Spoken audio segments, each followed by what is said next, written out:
देख रहे हैं नेपाल वन और मैं आपके साथ हूं नगमा शेख। पूर्वांचल की खास खबरों के साथ पूर्वांचल न्यूज में तो शुरुआत करते हैं गोरखपुर से। कोरोना जैसी वैश्विक महामारी से आज जब पूरा देश त्रस्त है तो वहीं दूसरी तरफ पूर्वोत्तर रेलवे के यांत्रिक कारखाने के इंजीनियर कबाड़ से विकास का रास्ता तैयार कर रहे हैं। पूर्वोत्तर रेलवे के इंजीनियर ने अपनी मेहनत से कंडम कोचों को नए वैगन में बदल डाला है। पूर्वोत्तर रेलवे के इंजीनियर रेलवे में खराब हो चुकी और कबाड़ हो चुकी यात्री ट्रेनों के कोचों को न्यू मॉडिफाइड गुड्स वैगन में बदलकर रेलवे ही नहीं बल्कि देश की अर्थव्यवस्था को मजबूती भी प्रदान की है। गोरखपुर के इंजीनियर अभी तक 73 न्यू मॉडिफाइड गुड्स वैगन बना चुके हैं। वहीं इंजीनियरों ने अक्टूबर तक 30 और न्यू मॉडिफाइड वैगन बनाने का लक्ष्य रखा है। एक न्यू मॉडिफाइड वैगन बनाने में 6 लाख रुपए की लागत आती है, जबकि नया वैगन बनाने में करीब 30 लाख रुपए खर्च पड़ता है। पूर्वोत्तर रेलवे माल लदान की दिशा में आ रही डिमांड को पूरा करने हेतु एनएमजी वैगन का निर्माण कर रहा है। यहाँ के गोरखपुर कारखाने में अभी तक कुल 18 एनएमजी वैगन बनाए गए हैं और इज्जत नगर कारखाने में कुल 60 एनएमजी वैगन बनाए गए हैं। रेलवे यांत्रिक कारखाने में पर्यावरण संरक्षण के साथ देश की अर्थव्यवस्था को भी मजबूत करने के पूरी तरह से कवायद की जा रही है। आपको बता दूं कि अब तक इंजीनियरों ने जो 73 कंडम कोचों से नए वैगन तैयार किए हैं उसमें लगभग 18 करोड़ रुपए बचाए गए हैं और पूर्वोत्तर रेलवे ने यह कारनामा करके देश के सामने आपदा को अवसर में बदलने का मिसाल दिया है। कोरोना जैसी वैश्विक महामारी की आपदा को अवसर में बदला है पूर्वोत्तर रेलवे के इंजीनियरों ने। यात्री कारखाने में लगभग 73 ऐसी बेकार और कंडम यात्री गाड़ियों को न्यू मॉडिफाइड गुड्स वैगन में कन्वर्ट किया गया है और 30 अक्टूबर तक लगभग 30 और ऐसी ही कंडम गाड़ियों को मॉडिफाइड करके उपयोग में लाया जाएगा। इन पूरे कारनामे में तकरीबन 18 करोड़ रुपए की बचत की गई है। कैमरा पर्सन शैलेश के साथ विकास श्रीवास्तव। सीएम के गृह जनपद गोरखपुर में एक बेहद हैरान करने वाला मामला सामने आया है, जहां दो भाइयों में जमीनी विवाद को लेकर खूनी संघर्ष छिड़ गया। महुआ के पेड़ को लेकर दो सगे भाई आपस में भिड़ गए, जिसमें मां बेटे की हत्या कर दी गई है। गोरखपुर के गगहा थाना क्षेत्र में महुआ के पेड़ को लेकर विवाद खूनी संघर्ष में बदल गया और मां बेटे की धारदार हथियार से हत्या कर दी गई। घटना के बाद पूरे इलाके में तनाव है। मौके पर पहुंची पुलिस ने मुख्य आरोपी सहित 8 लोगों को गिरफ्तार कर लिया है। हत्या में इस्तेमाल किए गया हथियार भी बरामद कर लिया गया है। संपत्ति के लालच में हत्या हुई है और अरविंद दुबे की पत्नी और उसके बेटे की हत्या की गई है। हत्या करने वाले उसके सगे भाई के साले हैं और सगा भाई है और उसके बेटे हैं। उसमें से हम लोगों ने 8 लोग अरेस्ट कर लिए हैं। मुख्य आरोपित हमने अरेस्ट कर लिया है। इन सबके विरुद्ध गैंगस्टर की कार्रवाई कर रहे हैं हम लोग। आपको बता दें कि अरविंद दुबे और राजेश दुबे दोनों ही भाई हैं। आरोप है कि अरविंद ने महुआ के पेड़ को चुपके से बेच दिया था, जिसे काटने के लिए मजदूर आ गए थे। मजदूर को पेड़ काटते देख अरविंद के भाई राजेश दुबे वहां आ गए और पेड़ पर अपना हिस्सा बताते हुए उसे काटने से रोक दिया। इस बीच विवाद इतना बढ़ गया कि मारपीट होने लगी। इसी दौरान राजेश के कुछ रिश्तेदार पोखरी गांव पहुंचे। घर में मौजूद अरविंद दुबे की 55 वर्षीय पत्नी हेमलता दुबे और उसके 22 वर्षीय बेटे हर्ष को धारदार हथियार से मारकर मौत के घाट उतार दिया। वहीं 2 अन्य गंभीर रूप से घायल हो गए हैं। इस वारदात के बाद क्षेत्र में दहशत का माहौल है। वहीं पुलिस ने सक्रियता दिखाते हुए कुछ आरोपियों को हिरासत में भी लिया है और पूछताछ कर रही है। गोरखपुर में औद्योगिक गलियारा विकसित करने के लिए 13 फर्मों ने रुचि दिखाई है। पूर्वांचल एक्सप्रेसवे से जुड़ने वाली गोरखपुर लिंक एक्सप्रेसवे पर औद्योगिक गलियारा स्थापित करने का काम तेजी से चल रहा है। गोरखपुर औद्योगिक विकास प्राधिकरण की ओर से गलियारे के तहत धुरियापार के विकास की योजना तैयार की जा रही है। यहाँ करीब 5500 एकड़ जमीन के विकास के लिए प्रोफेशनल फर्मों से मास्टर प्लान आमंत्रित किया गया है। शुरुआती 10 दिनों में ही 13 फर्मों ने रुचि दिखाते हुए आवेदन कर दिया है। अभी करीब 20 दिन बचे हैं, जिससे और अधिक आवेदन आने की संभावना जताई जा रही है। गीडा सीईओ ने प्री बिड टेंडर से पहले की बैठक कर प्राधिकरण की जरूरतों से सभी फर्मों को अवगत करा दिया है। यूपी के काला नमक चावल को मिलेगी अंतर्राष्ट्रीय पहचान।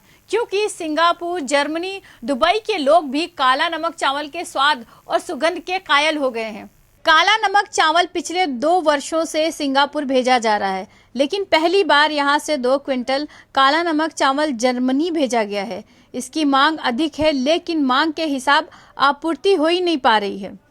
खेती के जरिए पूर्वांचल के किसान न केवल सिर्फ अपने अधूरे सपने पूरे करेंगे, बल्कि मालामाल हो जाएंगे। अब सिद्धार्थनगर ही नहीं, गोरखपुर, महाराजगंज के किसानों का सपना जल्द पूरा होगा। इसकी अहम वजह है कि केंद्रीय कृषि एवं किसान कल्याण मंत्रालय ने कृषि उत्पादों को बीते 7 अगस्त को एक जिला एक उत्पाद ODOP के रूप में चयनित किया है। इसमें गोरखपुर, महाराजगंज, संत कबीर नगर व सिद्धार्थनगर का चयन काला नमक के लिए हुआ है। हालांकि प्रदेश सरकार ने 2 वर्ष पूर्व ही सिद्धार्थनगर जिले को ODOP के लिए काला नमक का चयन किया है। वहां काला नमक की खेती को प्रमोट किया जा रहा है। कृषि वैज्ञानिक डॉक्टर रामचेत चौधरी पिछले 20 वर्षों से काला नमक का बीज विकसित करने की दिशा में काम कर रहे हैं। खबर कुशीनगर से है, जहां पर एक अनोखा मंदिर है। मंदिर का नाम सुनते ही जहन में हिंदू धर्म का ख्याल आ जाता है, लेकिन कुशीनगर के रामकोला में विश्व सनातन मंदिर में सभी धर्म के लोग पूजा करने जाते हैं। कुशीनगर जनपद मंदिरों के नाम पर अपने आप में एक अनूठा मिसाल है। रामकोला में स्थित विश्व सनातन मंदिर में हिंदू, मुस्लिम, सिख, ईसाई सभी धर्मों के लोग अपने आराध्य देव के दर्शन करने जाते हैं, क्योंकि इस मंदिर में हिंदू देवी देवताओं के साथ ही मुस्लिम, सिख व ईसाई धर्म के देवी देवताओं की मूर्तियां भी स्थापित की गई हैं। दर्शन के लिए आए हैं। विश्व सनातन दर्शन मंदिर है। सभी देवी देवताओं का यहाँ पे है। फोटो एवं मूर्ति भी है सभी देवता, और जो कि यहाँ पे मनोकामना पूर्ण होता है।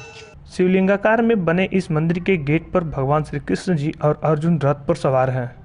इसके अलावा इस मंदिर के अंदर विभिन्न धर्मों के इष्ट देवताओं की मूर्तियां लगाई गई हैं।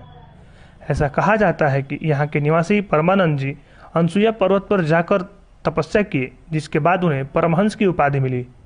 उन्होंने ही इस मंदिर को यहाँ बनवाया।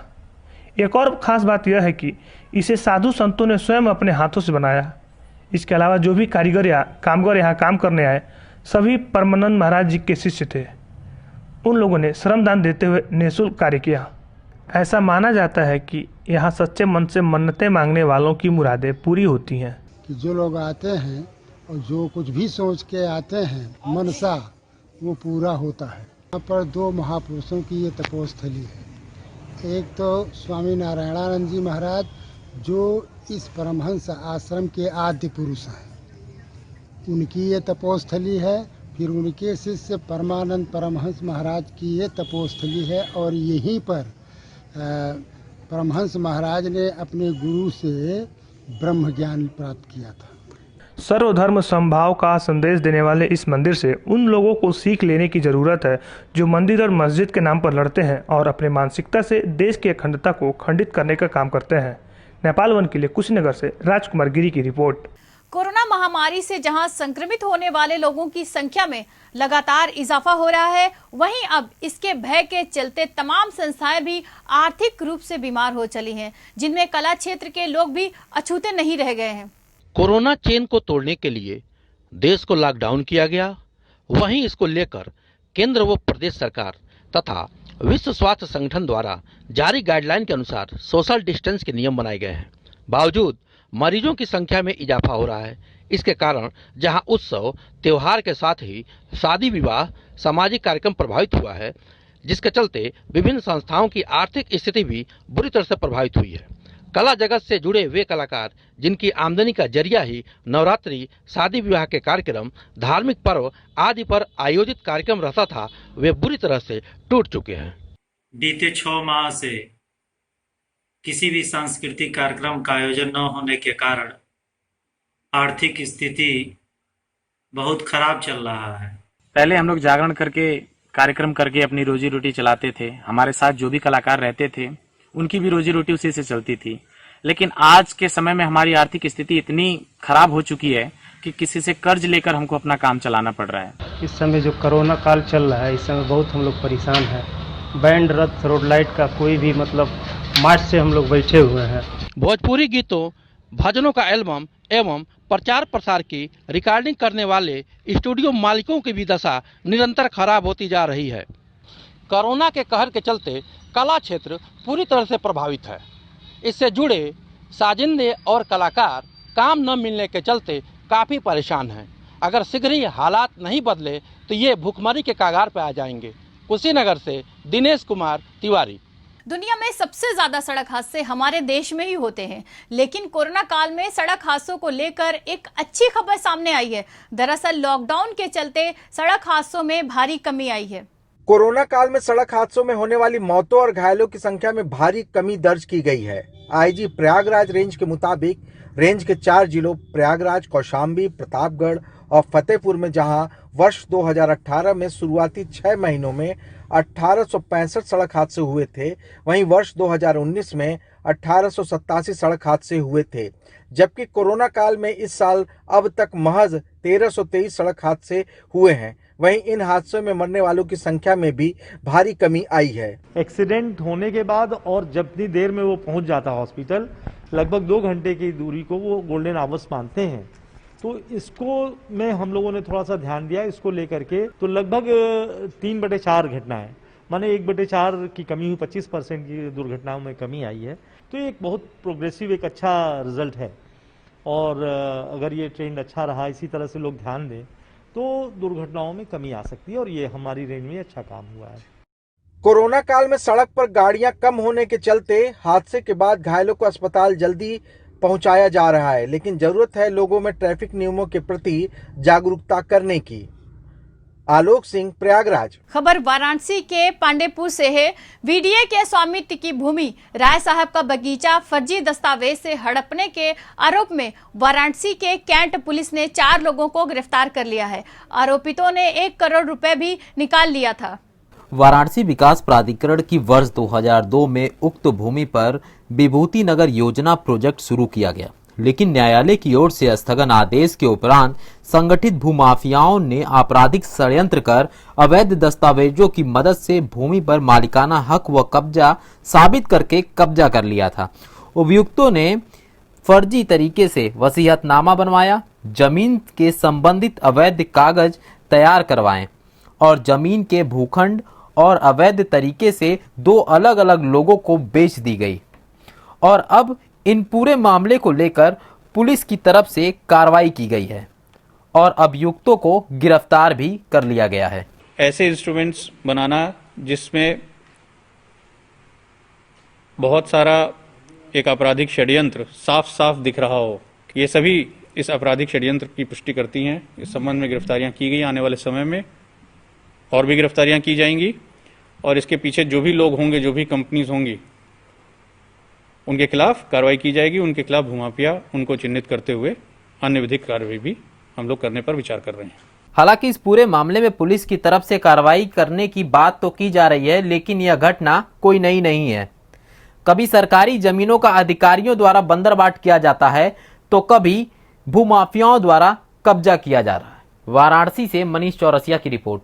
उत्तर प्रदेश सरकार सूबे में स्वास्थ्य व्यवस्था को दुरुस्त करने और सब कुछ पटरी पर आने का दावा कर रही है, लेकिन सरकारी अस्पताल मरीजों के लिए जानलेवा साबित हो रहे हैं। जहां लोग कोरोना जैसे संक्रमण महामारी को लेकर जूझ रहे हैं, वहीं अस्पतालों में ऑक्सीजन की कमी का भी आरोप लग रहा है। जनपद आजमगढ़ में पीएससी जवान की तबीयत अचानक खराब होने पर जिला अस्पताल में भर्ती कराया गया। दरअसल गोरखपुर में तैनात पीएससी के जवान लियाकत अली की अचानक हार्ट की बीमारी के चलते सांस लेने में दिक्कत हुई। गंभीर हालत में उन्हें जिला अस्पताल में भर्ती कराया गया। परिजनों का आरोप है कि ऑक्सीजन के अभाव के चलते मौत हो गई। गौरतलब है कि मरीज को पहले कोरोना जांच कराने के लिए आइसोलेशन में भेजा गया था। उसी दौरान ऑक्सीजन के अभाव के चलते मरीज परेशान हो रहा था। जांच के 1 घंटे बाद रिपोर्ट नेगेटिव आई। उसके बाद उन्हें आईसीयू में भेजा गया, वहां भी ऑक्सीजन नहीं था। डॉक्टर जी ने देखा, उसके बाद इमरजेंसी में बस वही देखा, इमरजेंसी में ही उसके बाद डेथ हो गई। बस स्टाफ देख रहा है। अच्छा, वो भी देख नहीं रहा।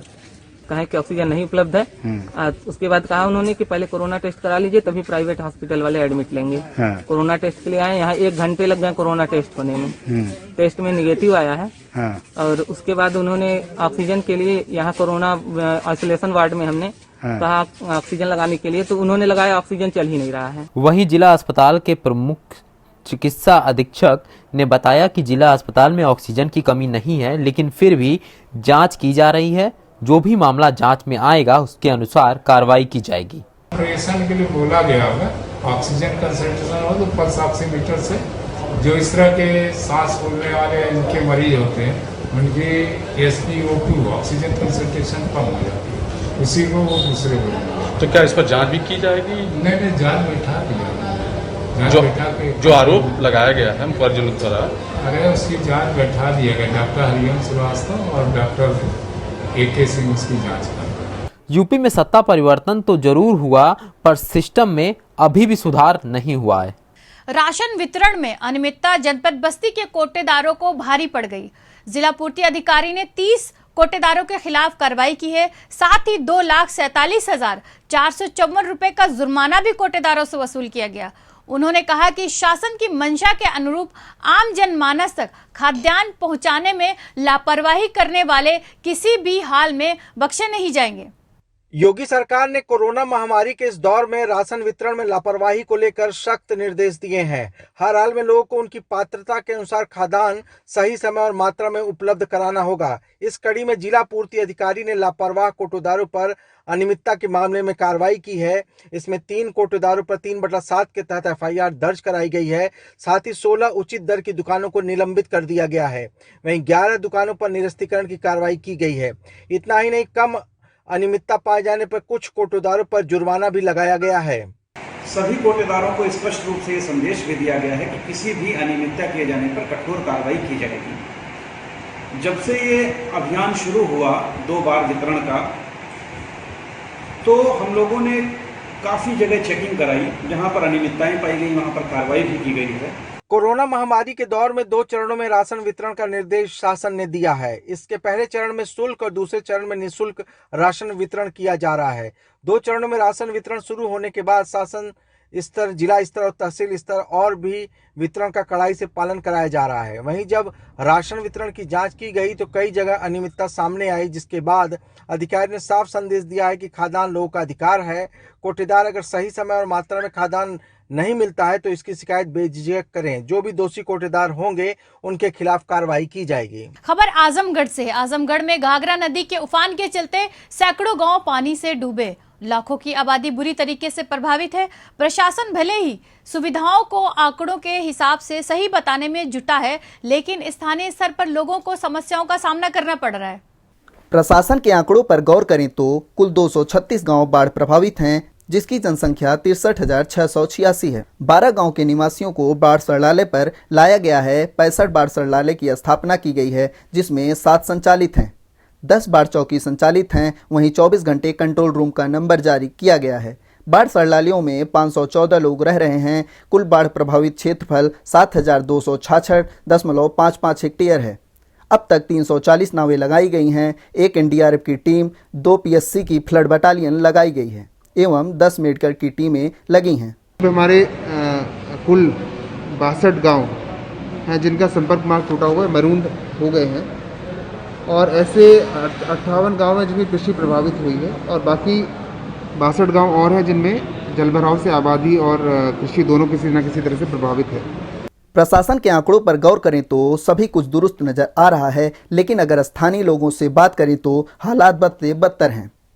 ग्रामीणों के अनुसार अगर प्रशासन आपात स्थिति के लिए एक स्टीमर व बंधे पर कुछ एम्बुलेंस की व्यवस्था कर दे तो स्थिति काबू में आ सकती है। जहां तक NDRF का सवाल है, उसके अधिकारी एक दिन निरीक्षण करने आए थे, उसके बाद नहीं दिखाई दिए। देवारा क्षेत्र के बाढ़ पीड़ितों का दुख दिन प्रतिदिन बढ़ता ही जा रहा है और बाढ़ का तांडव जारी है। देवारा वासियों के तकलीफ को कम करने के लिए प्रशासन बार बार दावा करता है कि उन्होंने सारी सुविधा मुहैया करा दिया है, जबकि हकीकत कुछ और ही है। घाघरा नदी में बाढ़ हर वर्ष आती है और इसी प्रकार से लोगों को भीषण आपदा का सामना करना पड़ता है। महीनों पहले से प्रशासन मौके पर निरीक्षण कर व बैठकें कर सारी तैयारियों व बंधों की मरम्मत का इंतजाम करने का दावा करता है, लेकिन जब आफत आती है तो सब कुछ फेल नजर आता है। उत्तर प्रदेश के मुख्यमंत्री योगी आदित्यनाथ ने बाढ़ प्रभावित क्षेत्रों में हर सुविधा देने की बात कही, लेकिन बाढ़ प्रभावित क्षेत्रों की जमीनी हकीकत कुछ और ही बयां कर रही है।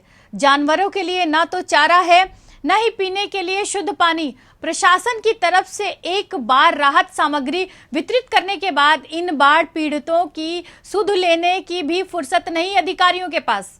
बस्ती जिले में घाघरा नदी खतरे के निशान से इस समय लगभग 72 सेंटीमीटर से अधिक बह रही है, जिस वजह से सरजू के किनारे बसे लगभग 65 गांवों के लोग बड़ी संख्या में प्रभावित हैं। लगभग 25 गांव घाघरा नदी के बाढ़ में मेरूड हो चुके हैं और लोगों के घरों में बाढ़ का पानी घुस चुका है। बाढ़ पीड़ित लोग अपने अपने घरों को छोड़कर सुरक्षित स्थानों पर जाने के लिए मजबूर हो गए हैं। कोई सरकारी कर्मचारी आया था हाल चाल लेने की कैसे इस पानी में रह रहे हैं? नहीं भैया, क्यों नहीं आया। कितना दिन से बाढ़ का पानी आपके गांव के किनारे घिरा हुआ है? 15 दिन तो हो ही गया, तो बड़ी आई। घाघरा नदी की विभीषिका के सर्वाधिक प्रभावित बस्ती जनपद के विकासखंड दुबौलिया, विकासखंड विक्रमजोत और विकासखंड कुदराहा के ग्रामीण झेल रहे हैं। वहीं प्रशासन की तरफ से दावा किया जा रहा है कि लगभग 2000 राहत सामग्री और 58 नाव को लगाया गया है, लेकिन बाढ़ पीड़ित गांव के लोगों की जमीनी हकीकत कुछ अलग ही बयां कर रही है। वर्तमान में हमारी दोनों तहसीलों में 25 गांव और 45 गांव बाढ़ से प्रभावित है, जिनमें से 20 गांव महरूम गाँव हैं। महरूम गाँव को चिन्हित हो गया है। इन गाँव में आने जाने के लिए हम लोगों ने 72 नावें लगा दी हैं, लोगों को आने जाने में कोई दिक्कत नहीं है। और इसके अतिरिक्त इन समस्त गाँव में 3.5 राशन किटों का वितरण किया जा चुका है। बस्ती के दुबौलिया विकासखंड के बिशनदासपुर, खजांची का पुरवा, सुबिखा बाबू, अशोकपुर, टकटकवा, खलवा आदि गांव के ग्रामीण गांव से पलायन कर के तटबंधन पर अस्थायी टेंट लगाकर जीवन यापन करने को मजबूर हैं। वहीं घाघरा नदी विभीषक से ये गांव के लोगों को बाढ़ की दंश वर्षों से झेल रहे हैं और उनकी आस सरकार की सहायता पर टिकी हुई है। प्रयागराज में समाजवादी पार्टी के नेता और ब्लॉक प्रमुख पुनीत पांडे पर 2 हमलावरों ने पैर छूने के बहाने गोली मारने की कोशिश की, लेकिन पुनीत ने उनकी मंशा को भांपकर पिस्टल छीन ली, जिस पर हमलावरों ने दोबारा तमंचे से फायरिंग कर जान लेने की कोशिश की। पूरी घटना का मामला सीसीटीवी में रिकॉर्ड हो गया।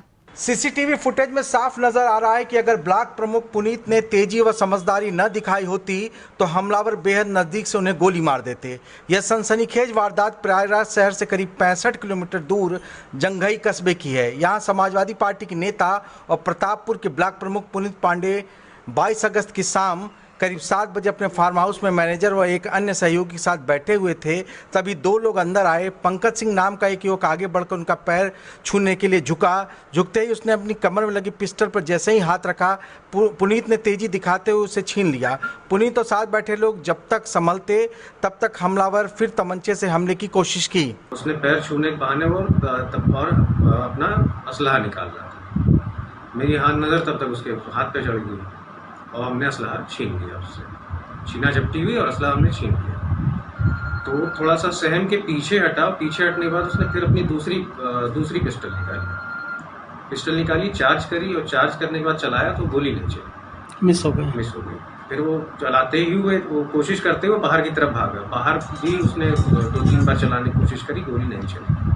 फिर वो मोटरसाइकिल से भागा। तो इन्होंने 307 और 25 आपसे का मुकदमा सराय बमरेज थाना है हमारा, उसमें पंजीकृत किया गया है और दोनों की पहचान हो गई है। उसकी गिरफ्तारी का प्रयास किया जा रहा है। संयोग अच्छा रहा कि हमलावर अपने मकसद में कामयाब नहीं हो पाए और शोर होने पर दोनों हमलावर भाग निकले।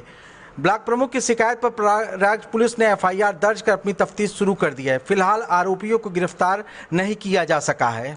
खबर प्रधानमंत्री के संसदीय क्षेत्र वाराणसी से है। कोरोना काल में अस्पतालों की लूट और प्रशासन की निष्क्रियता की शिकायत प्रदेश के मुख्यमंत्री योगी आदित्यनाथ से की गई। वाराणसी महानगर के अखिल भारतीय उद्योग व्यापार मंडल के अध्यक्ष राकेश जैन ने ये शिकायत फोन पर की है। महाराज जी नमस्कार, मैं बनारस से राकेश जैन बोल रहा हूँ। हाँ नमस्ते, बताएं जी। आपको बहुत बहुत बधाई, आप इतनी मेहनत कर रहे हैं और हम लोग को बड़ा गर्व है कि पूरे प्रदेश को आप जैसा मुख्यमंत्री मिला है और कितने विनम्र हैं आप। लेकिन महाराज जी हम लोग बनारस में बड़े ही दुखी हो गए हैं। क्या है बताएं। बनारस में जो प्राइवेट हॉस्पिटल है महाराज जी, मैं आपको कोई भी बात गलत नहीं बतलाऊंगा और जो भी बतलाऊंगा एकदम सही वस्तु स्थिति बतलाऊंगा। बनारस के जो प्राइवेट अस्पताल है वो लोगों को पूरी तरह से लूट रहे हैं। अच्छा। कोई भी पेशेंट जाता है तो हॉस्पिटल बोलता है कि आप 1.5 लाख रुपए 2 लाख रुपए इस तरह से आप काहे के लिए जमा करिए तभी पेशेंट आपका एडमिट होगा। अच्छा, किस उसके लिए? कोरोना के लिए है या कोविड के लिए? कोविड के लिए वही कोरोना के में कितने हॉस्पिटल वहाँ पे कोविड के हैं? कोविड के हॉस्पिटल महाराज जी मेरे को लगता है 5-6 कोविड हॉस्पिटल हैं या हो सकता है और ज्यादा भी हो जिनके नाम ज्यादा हैं। हमने उनके रेट तय किए हैं, मैं उसको एक बार अभी बात करता हूँ, उसकी व्यवस्था ठीक करवा। और सर एक्चुअल में मैंने यहाँ पे डीएम साहब को डाला, डीएम साहब ने एक पोर्टल बना रखा है तो डीएम साहब उस पोर्टल पे जवाब तक भी नहीं देते हम लोग की बातों का। और दूसरी बात जो दुकानों का है, जैसे एक शासनादेश है कि सवेरे 9 बजे से रात को 9 बजे तक दुकानें खुल सकती हैं। हाँ बिल्कुल खुल सकते हैं। ठीक है, तो जो आपका एक ये था कि शनिवार को बंद रखेंगे, हम लोगों ने पूरी शनिवार रविवार को जी पूरे मन से इसको सहयोग किया।